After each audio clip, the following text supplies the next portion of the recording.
Okay, so an inverse function basically means swap x and y.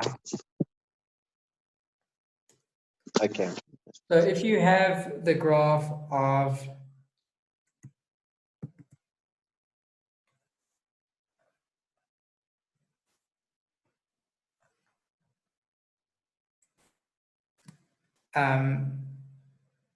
x equals y here, or sorry, y equals x, and you were to swap y and x,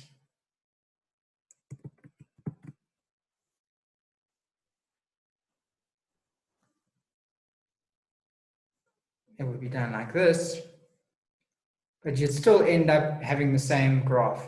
So with an inverse function, you basically are shifting the graph along the, so you reflecting the graph along the y equals x line. So for y equals x, an inverse graph doesn't look any different. So, Okay. so that would be y and x, because x is y. So by swapping x and y, you do nothing. Yeah, it's the same thing. So let's look at an example though, where we have, say they tell you that f of x is equal to x squared. X squared.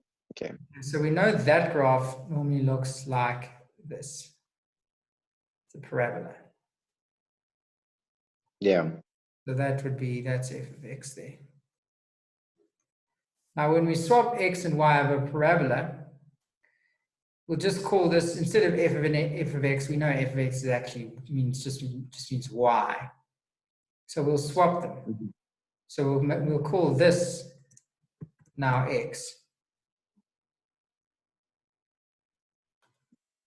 So we'll just swap that, and then it'll be equals y squared. Okay. Now, so that's step one. Whenever you see inverse, just swap all the x's and all the y's.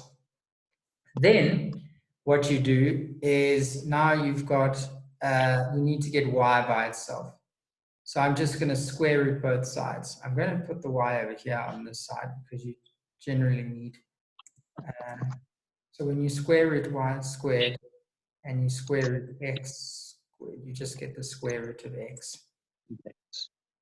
Okay, and so you get y equals root x.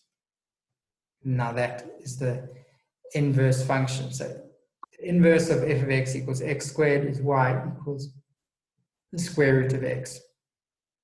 Okay. Now if you look at this graph, no matter what x is, well, we know that x cannot be a negative number, because you cannot get the square root of a negative. So yes. We can rule out all of these values here where x is negative. So let's try put in some values. So the square root of 1. So say x was 1, well, the square root would be, the y would be 1. The y would be 1, yeah. Yeah. If it was 4, the square root would be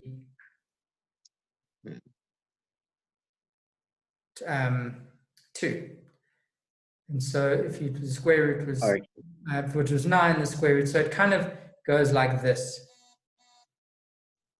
So I'm going to draw the inverse in pink so that we can see. So f of x, purple is the normal graph, and the inverse is in pink. So what we see here is that no matter what x is, y will never be positive. Y will never be negative. Oh, okay, yeah. Because if this goes all the way to 1,000,000, it'll just still be, y will still be a positive number. And if you take it down to say 0.1, it just y is a tiny number. But obviously you do get the value for, you can get the square root of 0, which is just 0. Oh, yes, of course. So you see that it's, if we were to imagine that we were to take this graph, I'm going to do it in blue, and take this f of x. And you know how we shift it across? Yeah. It kind of, almost like it rotates.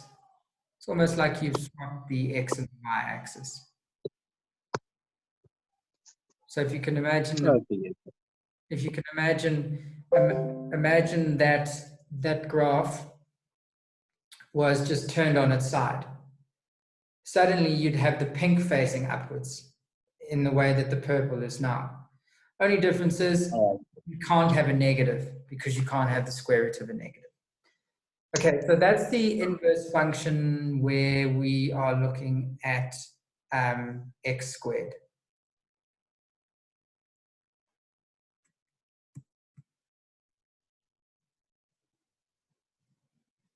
So the next one I'm going to do, I'm going to clear this, is we'll do the inverse of an exponential function, because that's a log graph and that's quite a common question.